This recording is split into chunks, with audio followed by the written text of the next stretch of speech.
बिहार के बेतिया में एक अनोखा मामला सामने आया है। यहाँ 1 साल के बच्चे ने कथित तौर पर एक सांप को दांत से काट लिया, जिसके बाद उस सांप की मौत हो गई। बच्चे के परिजनों का दावा है कि यह भारतीय प्रजाति का जहरीला कोबरा सांप था। इस घटना के बाद बच्चा स्थानीय लोगों के लिए आकर्षण का विषय बना हुआ है। बच्चा फिलहाल स्वस्थ है। ये मामला बिहार के पश्चिम चंपारण जिले का है। सांप पहले एकरा के काटे खातिर तो ई क्या कहलक, मूरी पकड़ के आ दांते एकरे के सांपुए के काट देलक। सांपुए काट देलक, बस का भइल जे ये एकरा एथी हो गई। ई फेंक में लकड़ी को ढो कर सरियावत रहे, ताड़ के गाछ काटल लसन, ताड़वा लकड़िया पतैया दिया ढो के धरत रहे, सरियावत रहे, आखिर पाछे पाछे ई दौड़ल फिरत रहे। और सांपवा के बचवा जब लौकल न, बस ई पकड़ के दांते काट गए। गौवन के बच्चा रहे।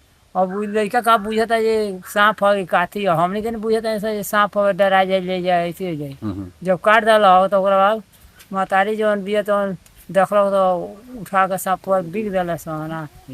दूध पियलक, आदमी खून लागल रहे ओकरा दांतवा में, वो दूधवा के साथ चल गल तो लागल मलुआ है।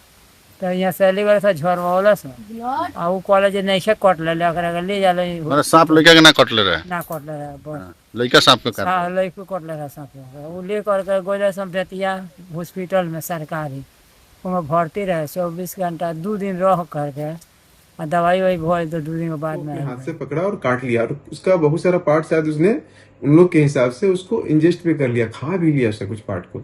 तो और हम लोगों ने क्लोज ऑब्जर्वेशन में रखा था कि और कोई रेस्पिरेटरी सिस्टम है, लोकल कोई प्रॉब्लम तो नहीं होता है। लेकिन उसमें एक फाइंडिंग थी, वो शुरू से जब से आया था तब से, कि पेरी ओरल यानी कि मुंह के चारों तरफ सूजन था।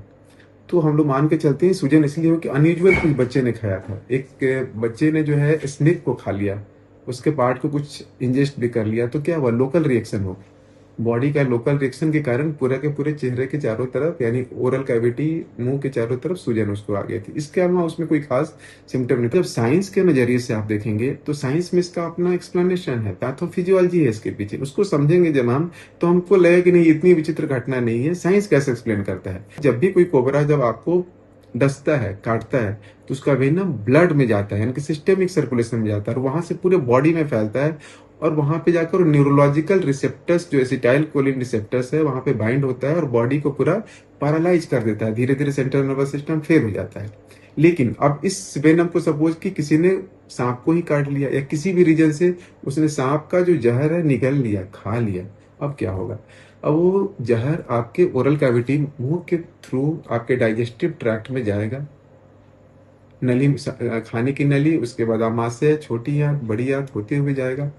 तो क्या होता है, ये जो सांप का जहर है, जो न्यूरोटॉक्सिन है, मेनली प्रोटीन का बना होता है, पेप्टाइड्स, एमिनो एसिड्स का बना होता है। तो जब वो बॉडी में जब अंदर जाता है तो हमारे शरीर में बहुत तरह के ऐसे एंजाइम्स रिलीज होते हैं जो प्रोटीन को तोड़ते हैं। कि नॉर्मली हमारे खाने में भी प्रोटीन रहता है, उसको तोड़ते हैं। तो तोड़ते हैं तो यहाँ भी जो प्रोटीन है, जो सांप का जो न्यूरोटॉक्सिन है, जो पाइजन है, वो भी एक तरह का प्रोटीन है। उसको जो है हमारा डाइजेस्टिव सिस्टम डिग्रेड कर देता है, यानी पेप्सिन या अलग उस तरह के एंजाइम्स हैं जो उसको तोड़ देते हैं धीरे धीरे करके, और ऑलमोस्ट आप मान के चलते हैं कि निष्क्रिय कर देते हैं। और अगर उसकी पोटेंशियल बचती भी है तो बहुत कम, उसका असर भी आएगा तो नहीं के बराबर, बहुत कम असर आता है।